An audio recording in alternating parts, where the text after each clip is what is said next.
दोस्तों, इस वीडियो की शुरुआत में इस हंसी के साथ इसलिए कर रहा हूं कि लोकतांत्रिक देश में कम से कम जनता को मूर्ख तो नहीं कहा जाना चाहिए।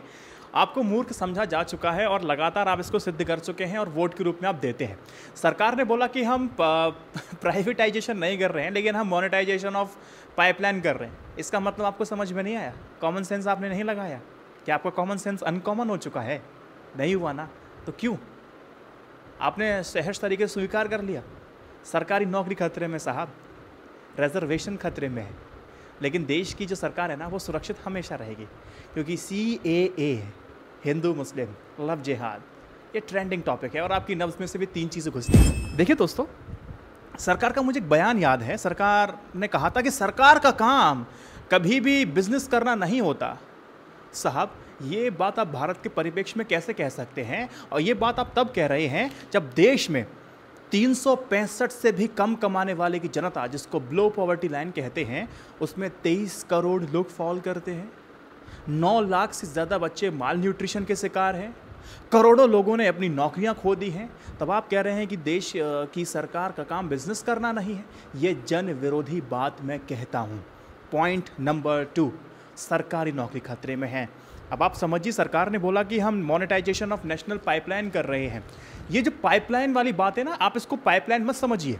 इसमें ना सेट ऑफ बंचेस अगर आप देखेंगे तो बहुत सारी चीज़ें इसके अंदर हैं। मोनेटाइजेशन ऑफ नेशनल पाइपलाइन, जब निर्मला सीतारमण जी कहती हैं कि वो सिर्फ संपत्ति को बेच नहीं रही हैं, जो अंडर यूटिलाइज जो एसेट हैं, हम इसको प्राइवेट कंपनी को देंगे, वो यूटिलाइज करेंगे और 4 साल के अंदर वो हमें 6 लाख करोड़ रुपए कमा के देंगे। पहला सवाल आपके मन में ये आना चाहिए कि 6 लाख करोड़ का कैलकुलेशन सरकार ने कैसे कर लिया? जब प्राइवेट कंपनी बिना जड़ी बूटी के ये 6 लाख करोड़ कमा सकती है, तो सरकार ही क्यों नहीं कमा सकती है? पहली बात, सरकार क्यों नहीं कर सकती है? पॉइंट नंबर 2, क्या मोनेटाइजेशन ऑफ एसेट पहली बार हो रहा है जिसका कांग्रेस विरोध कर रही है? दोस्तों, यहाँ पे आप अपने आप को क्लियर रखिए और कहिए कि अगर कांग्रेस ने ये काम किया है तो ये बहुत चालाक थे और बीजेपी भी चालाक है। यहाँ पे आपके शब्दों में अंतर नहीं होना चाहिए। अगर कांग्रेस ठग है तो बीजेपी भी ठग कहेंगे आप। और अगर आप कहते हैं दोनों लूट रही हैं, तो आप दोनों के लिए वही शब्द का प्रयोग करेंगे। आप दोनों के लिए अलग अलग शब्दों का प्रयोग मत कीजिएगा, ये गलत बात होगी। कांग्रेस के टाइम अगर आप देखेंगे तो 2008 में न्यू दिल्ली रेलवे स्टेशन को मोनेटाइज किया गया था कांग्रेस सरकार में। मुंबई पुणे जो कॉरिडोर था उसका भी मोनेटाइजेशन किया गया था और केंद्र सरकार ने तकरीबन 8,000 करोड़ रुपए की कमाई की थी। NHAI जो अभी आप देख रहे हैं ना, जो अब जिस सड़क पे आप चलते हैं, तो 20% सड़कों को प्राइवेट के हवाले कर दिया। अब देखो, सड़कों को प्राइवेट के हवाले करने का मतलब ये है कि रोड की मेंटेनेंस, उसमें टोल पड़ने वाली जितनी भी सारी चीज़ें हैं, उसका मेंटेन आप करोगे और कुछ निर्धारित जो आपका पैसा है वो आप सरकार को दोगे। लेकिन दोस्तों, अब ये स्क्रीनशॉट देखिए। ये स्क्रीनशॉट क्या बताता है कि टोल टैक्स में कैसे ये टेंडर लेने वाली कंपनियां घोटाला करती है। करोड़ों लाखों रुपए क्या कहते हैं, क्या घोटाला होता है और सरकार को चूना लगाते हैं। अल्टीमेटली सरकार को चूना मतलब हमारों को चूना लगाते हैं। तो आप इस सब चीज़ को देख सकते हैं। अब देखिए दोस्तों, सरकार ये कह रही है ना कि हम असेट को बेच नहीं रहे हैं, हम सिर्फ 4 साल के लिए लीज पर दे रहे हैं। इससे बड़ा झूठ कुछ नहीं होगा। देखो दोस्तों, 2 शब्द होते हैं, एक होता है रेंट और एक होता है लीज। रेंट में तब्दीलियां की जा सकती हैं और लीज में तब्दीलियां नहीं होती। अगर कॉन्ट्रैक्ट अगर 50,000 का हो चुका है तो आपको 50,000 रुपये उस टेन्योर तक आपको देने होंगे। लेकिन रेंट में क्या होता है कि अगर आप आज 10,000 रुपये दे रहे हैं तो कल वो 10,000 25,000 भी हो सकते हैं, वो 10,000 5,000 भी हो सकते हैं। इतने वॉलेटाइल और फ्लेक्सिबल आपका रेंट होता है। लेकिन जो सरकार ने इन प्राइवेट कंपनी के साथ किया है वो लीज किया है। दोस्तों, यहाँ पे चिंता वाली बात यह है कि क्या लीज का कहीं सरकार ने ऐसा तो नहीं कि वो अंडर वैल्यू कर लिया हो? क्योंकि अंडर वैल्यू में इसलिए कह रहा हूं कि ऐसा तो नहीं सरकार को इसमें घाटा हो। जब आपको मैं याद दिलाता हूं, IRCTC का जब IPO निकाला गया था, सरकार को लाखों करोड़ों का नुकसान हुआ था। कैसे नुकसान हुआ था कि उसने अंडर एस्टिमेट किया हुआ था उसकी वैल्यू को और उसको पब्लिक ऑफरिंग दे दी और उसमें सरकार को लाखों करोड़ रुपए का नुकसान हुआ था। यानी कि एस्टिमेशन वो ढंग से नहीं कर पाए थे। तो लीज में भी यही होता है दोस्तों। अब देखिए, एक प्राइवेट कंपनी है, कई सारी प्राइवेट कंपनी ने अप्लाई किया, 4 साल का लीज पे उनको दे दिया, तो 4 साल के अंदर उस पर चाहे प्रॉपर्टी पे रेट बढ़े या घटे, वो वही रहने वाले हैं, इररेस्पेक्टिव ऑफ चाहे जो भी चीज़ें हो रही हों मार्केट के अंदर, उस पर कोई अंतर नहीं पड़ेगा।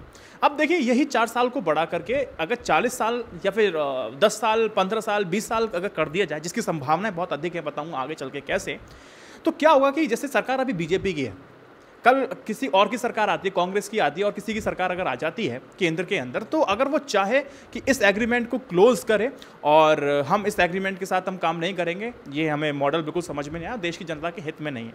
और अगर सरकार चाहे कि लीज पर दी गई प्रॉपर्टी को आप उसको कॉन्ट्रैक्ट को खत्म करें, तो यहाँ पर सबसे बड़ी दिक्कत यह होती है दोस्तों कि आप जब इस कॉन्ट्रैक्ट को सरकार खत्म करेगी तो प्राइवेट कंपनियों को अच्छा खासा जो हर्जाना होता है ना, जिसको कहते हैं पेनल्टी के रूप में, उनको भरपाई मुआवजा देना पड़ेगा, जिसको कहते हैं मुआवजा देना पड़ेगा।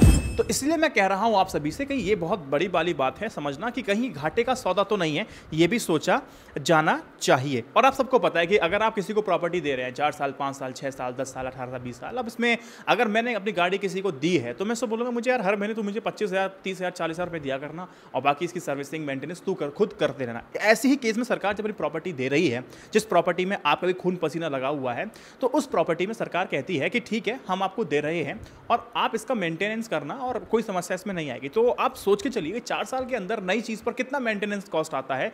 मेंटेनेंस कॉस्ट तो वो कुछ सही 5 साल के बाद मांगना शुरू करती है। अच्छा खासा फ़ायदा उस प्राइवेट प्लेयर को तो होने वाला है फिलहाल के 4 साल में, लेकिन 4 साल तो ये खैर नहीं होगा, ये आगे बढ़ करके 40 के पास जाएगा। तो लेकिन यहाँ मैं आपको बता देता हूँ एक बात कि पाइपलाइन जब मैं आपसे कह रहा हूँ तो क्या क्या सरकार प्राइवेट के हाथ में दे रही है, जिसको मोनेटाइजेशन का नाम दिया जा रहा है। असल में हो तो मोनेटाइजेशन ही रहा है, कॉमन सेंस अगर आप लगाओगे तो ये प्राइवेटाइजेशन है। अगर कॉमन सेंस आप लगाओगे, देखो क्या क्या चीज़ है। 26,700 किलोमीटर की नेशनल हाईवे, 400 रेलवे स्टेशन, 90 यात्री स्टेशन, 25 एयरपोर्ट, 160 कोयला खनन क्षेत्र, 2.86 लाख किलोमीटर तक टेलीकॉम सर्विस पहुंचाने वाले के लिए ऑप्टिकल फाइबर, 12 बंदरगाह, 422 अनाज के गोदाम, एक नेशनल स्टेडियम, यह सब निजी क्षेत्र के हाथों में दिया जाएगा। अब सरकार क्या कहती है, सरकार एक चीज़ इसमें कहती है कि ये जो सारी सरकारी संपत्ति है हम प्राइवेट के हाथ में दे रहे हैं, ये लोग मेहनत करेंगे कमा के हमें देंगे। अब दोस्तों ये बात जब आती है ना, तो मैं आंकड़े की तरफ आपका ध्यान ले जाना चाहूँगा। अगर आपने ध्यान हो, आपने एनपीए देखे हैं, आपने 9,000 करोड़ कुछ आंकड़ा आपको सुना लग रहा है। INI न्यूज़ इंडिया आपको हमेशा बताता है। इसी संदर्भ में क्या है ना कि जो पैसे फंस जाते हैं, ये सारे प्राइवेट प्लेयर के तो पैसे हैं, अधिकांश इसमें सब प्राइवेट प्लेयर के और पूंजीपतियों के ही तो पैसे हैं, बड़े बड़े कॉर्पोरेट हाउस के पैसे हैं। अगर आप पूरे डीप एनालिसिस करेंगे तो जानबूझ कर पैसे नहीं देते हैं ये, इनके पास बहुत ट्रिक्स है। मैं उद्योगपतियों के नाम नहीं लूँगा, आपने अगर लगातार किताब पढ़ेंगे तो आपको समझ में आएगा कि ये ऐश मौज इत्यादि सब करते हैं आपके पैसों पे और आपको पैसा ज़बरदस्ती नहीं चुकाते हैं। तो इसीलिए अगर आपने एक वो सुना होगा इंसॉल्वेंसी एंड बैंक करप्सी कोड, है ना, आपने सुना है। इस रिपोर्ट में क्या होता है, इस रिपोर्ट के मुताबिक फंसे कर्ज से जुड़े मामले को 180 दिन के अंदर निपटारा करने का एक प्रावधान है। कुल मामलों में 71% यानी करीब 13,000 मामले ऐसे हैं जो इस समय सीमा को बहुत पहले ही पार कर चुके हैं और अभी भी लटके हुए हैं। इन मामलों में 9 लाख करोड़ रुपए से ज्यादा की राशि अभी भी फंसी हुई है। सबसे बड़ी बात है जो इस कमेटी ने बताई गई है वो ये कि तकरीबन बैंकों को बकाया कर्ज की औसतन जो 95% राशि की वसूली नहीं हो पाती है। बात देखिए, बैंक करप्सी कोड आपने लागू कर दिया, आप संपत्ति को आप जब्त करना शुरू कर देते हैं, तो जो एक रिकवरी रेट होता है ना, एक आपने सुना है एनपीए, उसके बाद भी ऐसा नहीं कि एनपीए में पढ़ने के बाद बैंकें अपनी क्या कहते हैं कोशिश नहीं करती तो रिकवर करने की, रिकवर होता है लेकिन वो जो परसेंटेज होता है ना वो बहुत ना के बराबर होता है क्योंकि पैसा लगभग सब डूब चुका होता है। तो यहाँ पर मैं आपको एक बात बताना चाहता हूँ कि अगर बैंक ने 100 रुपये किसी प्राइवेट फर्म को दिए हैं कि आप अपना बिजनेस कीजिए, रोजगार दीजिए, देश की तरक्की कीजिए, अर्थव्यवस्था को बढ़ाइए, और पता चलता है कि उसमें से 95 रुपया डूब जाता है, 5 रुपया सिर्फ बैंक के पास लौट करके आता है, तो आप ये तर्क देते हैं कि हमें कमा करके देंगे, तो साहब कमा के पहले भी दे सकते थे, बैंक को पैसा क्यों नहीं देते कमा करके? पैसा तो अल्टीमेटली बिजनेसमैन लोगों ने लगाया, तो वो उसका रिटर्न कहाँ गया? देश की अर्थव्यवस्था पर कहाँ सकारात्मक पहलू या फिर असर पड़ा? सवाल तो यहाँ निश्चित तौर पे खड़ा होगा कि प्राइवेट हाथों में जब पैसा जाएगा तो मुनाफा बन करके निकलेगा, तो अब तब क्यों नहीं निकलता जब 100 में से 95 रुपये ये लोग खा जाते हैं? बताइए ना। जबकि रिपोर्ट साफ तौर पे बता रही है कि प्राइवेट के हाथों में गया हुआ पैसा डूब जाता है और बैंकों के जरिए दिया गया लोन भी बैंकों को नहीं मिल पाता है, और वो हमारे और आपके जरिए less FD rates, interest rate, savings में से कम, ज़्यादा पर्सनल लोन पे रेट दे करके हम चुकाते हैं और उनका फ़ायदा करवाते हैं। 2-2 हज़ार से कम बैलेंस अगर होता है तो उस पर जो टैक्सेस पेनल्टी लगती हैं, जो पैसा कमाते हैं वो लोग इससे कमाई करते हैं। आपको याद होगा जब विजय माल्या यहाँ से भाग करके गया था तो इन लोगों ने कमाई कितनी की थी? बैंकों ने 1 महीने के अंदर पूरा पैसा निकाल लिया था। आप पे मिनिमम बताया गया था कि इतना पैसा आपके अकाउंट में होना चाहिए, अगर नहीं होगा तो हम इतना पैसा आपके काट लेंगे। 9-11 हज़ार करोड़ तो उन्होंने ऐसे निकाल लिया था बैंक वालों ने आप लोगों से ही। तो आप थोड़ा सा बुद्धू बन के मत रहिए, थोड़ा सा बेहतर होगा, कॉमन सेंस लगाना शुरू कीजिए। अब चलो दूसरी बात कर लेते हैं। ये तो मोनेटाइजेशन और लीज वाली बात हो गई।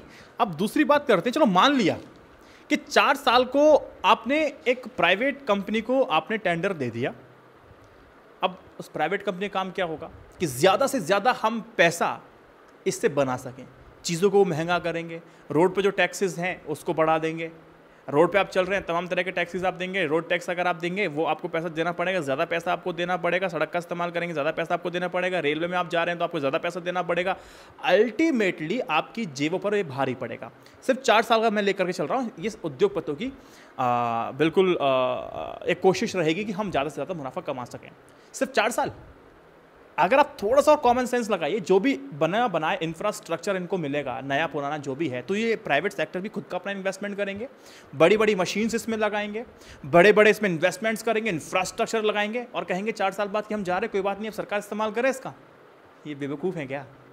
हाफ सर्कल तो हमारे देश की जनता ही हो सकती है ना, ये उद्योगपति थोड़ी ना हो सकते हैं। ये 4 साल 40 साल भी हो सकते हैं, 4 साल तो बढ़ेंगे निश्चित। ये प्राइवेट के हाथ में गया तो गया। अब एक बात सुनिए, जब प्राइवेट के हाथों में जाएगा तो जो लोग ऑलरेडी उस अंडर यूटिलाइज्ड सेक्टर में काम कर रहे हैं, टेलीकॉम में, माइनिंग में, अब उनमें सरकारी जो नौकर हैं, अब उनकी नौकरी का क्या?